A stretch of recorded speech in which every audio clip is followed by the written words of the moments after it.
Palm Sundays that are happening right now. We're called to do that today, but I think we're also called to do that every day. So here's how I think about the first Palm Sunday, the one with palm branches and dreams. About a year ago, I did something I haven't done since my 18th birthday. I bought a lottery ticket.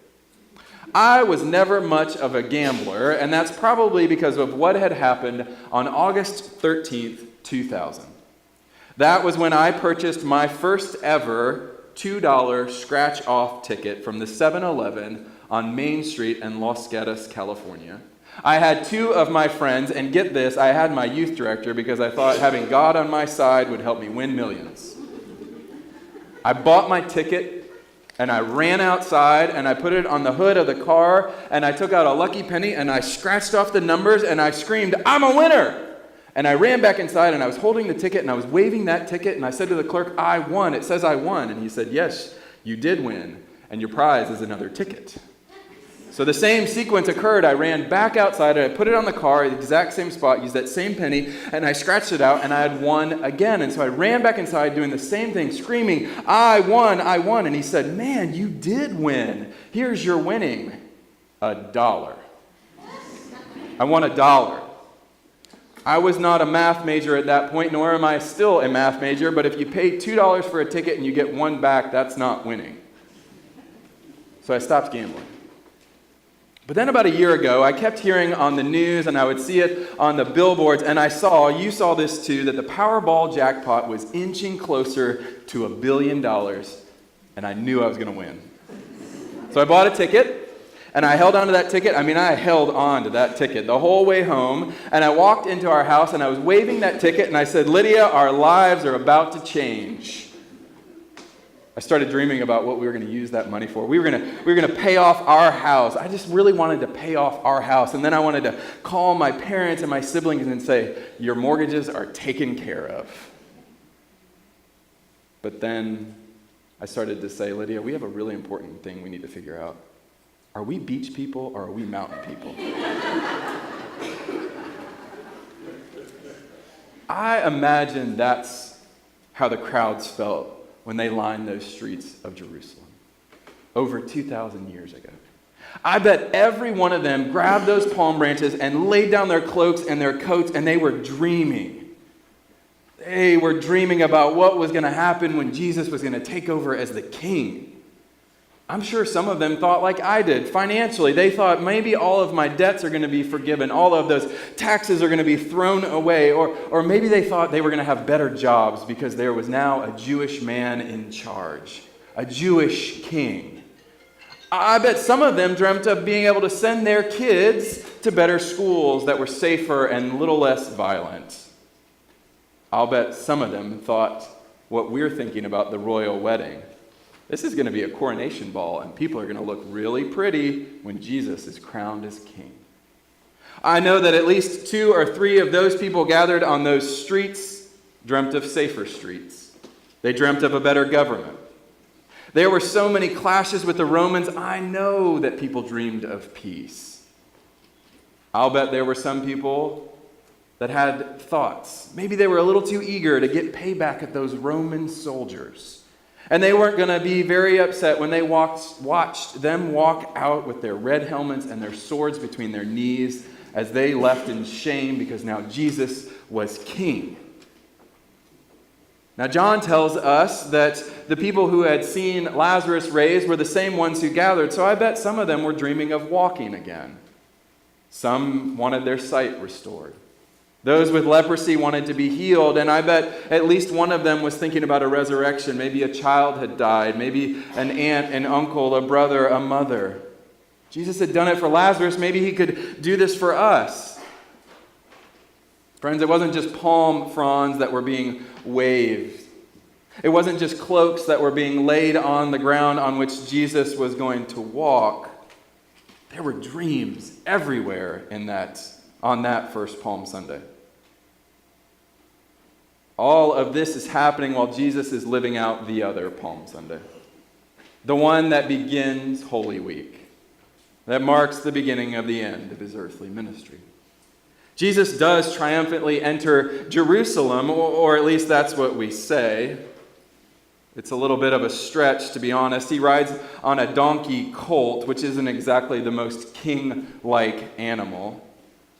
Not only that, did you notice in John's gospel, Jesus has to find his own mode of transportation?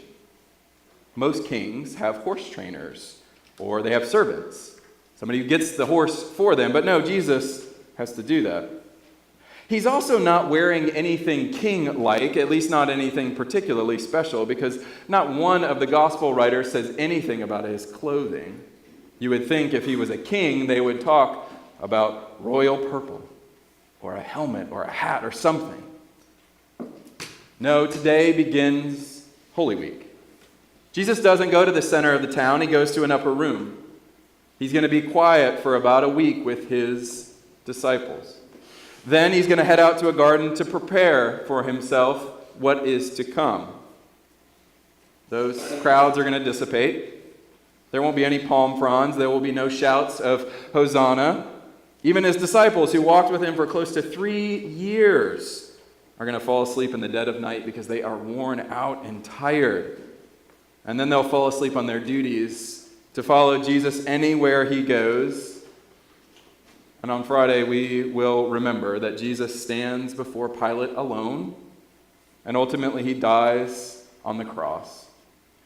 Only his mother, his Aunt Mary, Mary Magdalene, and the beloved disciple are there to witness it. Palm Sunday is full of palm fronds and dreams, but it's also the beginning of Holy Week, the beginning of the end. And we're called to reconcile those two. And the question is how? We live them. We live both of them, and then we share what we have experienced. I think Jesus knew exactly what he was doing that first Palm Sunday, when he rode on a colt down the street that led into Jerusalem. He wasn't going to be crowned as king. That was never his call. He just knew that people would want to see him. He knew that they would bring their dreams with them. And he knew that they would want those dreams to be fulfilled in the flick of a finger or the wave of a palm. But he also knew something else, that those dreams and those people needed something more than a miracle or the snap of a finger or the fulfillment of a dream. They needed to see one another. They needed to hear that they were not the only ones dreaming about a better life. The truth is, they, like us, needed help reconciling those two Palm Sundays. Now, this may shock you, and I'm glad that you're sitting down, but I didn't win that lottery a year ago. My dreams vanished in the wave of a ticket. I was able to rationalize it to ease my pain. I had heard how hard it was for people who win the lottery. You know, you have to be interviewed, and suddenly you're a minor celebrity. That's when all the people start storming your newly found and created castle. Suddenly you have all of these quote-unquote friends, and everybody wants a piece of the pie. It was better that I didn't win, I told myself. But about a week later, I was driving down the road, and I saw that the Powerball was again happening. But it was inching closer to the $250 million range. And do you know what I said? Not worth it. I'll wait till it gets back to $1 billion. When Palm Sunday is just about palm fronds and dreams, it becomes about me. It becomes about the dreams I have for my own life. And more often than not, those dreams don't come true.